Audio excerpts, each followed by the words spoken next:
26/12/2025 Christmas முடிந்த அடுத்த நாள் வந்து காலையில் எங்களுக்கு ஜெபா மார்ட்டின் அப்படின்றவங்க குனியமுத்தூர் பகுதியை சேர்ந்தவங்க. அவங்க வந்து கிறிஸ்மஸ் ஒரு ஒரு உறவினர் இறப்பிற்காக சாத்தான்குளம் போயிட்டு வந்து வீட்டை பார்க்கும்போது வீட்டில் பீரோவில் இருந்த சுமார் 103 பவுன் மதிப்புள்ள தங்க நகைகள் காணாமல் போய்விட்டதாக எங்கள் குனியமுத்தூர் காவல் நிலையத்தில் புகார் தெரிவித்தார். அதன் அடிப்படையில் நம்ம வழக்கு பதிவு செய்து இந்த விசாரணையை நம்ம தொடங்கும்போது முதல்ல நம்மளுக்கு கிடைச்ச குழு என்னன்னு பார்த்தீங்கன்னா, வீடு வந்து உடைச்சி எந்த நகையும் கொள்ளையடிக்கப்படலை. அது வந்து ஒரு சாவி போட்டு திறந்த மாதிரி இருந்தது. பீரோவும் உடைச்ச மாதிரி இல்லை.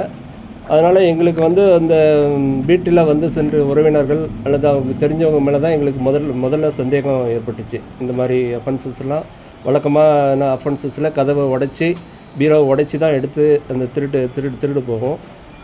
இதனால் வந்து நம்ம அந்த உறவினர்களை அந்த பற்றிய தகவல்களை நம்ம விசாரிச்சுக்கிட்டே இருந்தோம். சில பேர் மேலேயும் எங்களுக்கு சந்தேகமும் ஏற்பட்டது. அவங்கள கூப்பிட்டு விசாரித்ததில் அவங்களுக்கு இதுக்கும் சம்மந்தம் இல்லைன்ற அடிப்படையில் அவங்கள நாங்கள் அனுப்பிச்சிட்டோம்.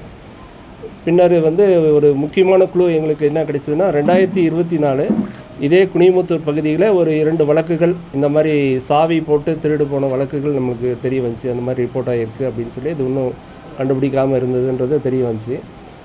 அந்த வழக்கில் இருக்கக்கூடிய சிசிடிவி ஃபுட்டேஜ் அதை பற்றிய தகவல்களை நாங்கள் ஆராய்ச்சி செஞ்சதுலேயும், இந்த வழக்கிலே இருக்கக்கூடிய சிசிடிவி ஃபுட்டேஜை நம்ம அனலைஸ் பண்ணதுலேயும் நமக்கு இந்த குற்றவாளி பற்றி ஒரு குழு கிடைச்சி இன்றைக்கி நாங்கள் அரெஸ்ட் பண்ணும்போது அவர் குற்றத்தை ஒத்துக்கிட்டு அந்த இப்போ ஏற்கனவே டிஸ்பிளே பண்ண நகைகள் வந்து அவர் வீட்டிலேருந்து நம்ம கைப்பற்றிட்டோம். அவர் யூஸ் பண்ண டூல்ஸு எல்லாமே உங்களுக்கு டிஸ்பிளே பண்ணி வச்சுருந்தோம்.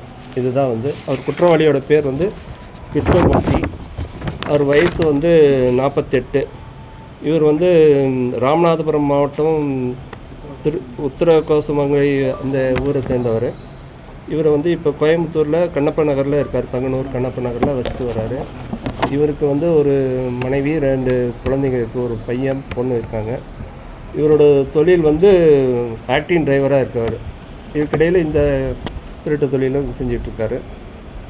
ஸோ இப்போ இவர் 1993 மும்பைக்கு போய் அங்கே சில பேக்கு லிஃப்டிங்கு ஜேப்படி அந்த மாதிரி இதில் செஞ்சு அந்த வழக்குகளை மாற்றியிருக்காரு. அதுக்கப்புறம் 2003 இந்த நேரத்தில் கோயம்புத்தூர்லேயும் சில திருட்டு வழக்குகளில் சம்மந்தப்பட்டு சிறைக்கு சென்றிருக்காரு. கடைசியாக 2023 சரவணம்பட்டி போலீஸ் காவல் நிலையத்தில் இதே மாதிரி கள்ளசாவி போட்டு திறந்த வழக்கில் கைதாகி வெளியே வந்திருக்காரு. ஸோ இவருடைய இதுதான் இவரோட பற்றிய தகவல்.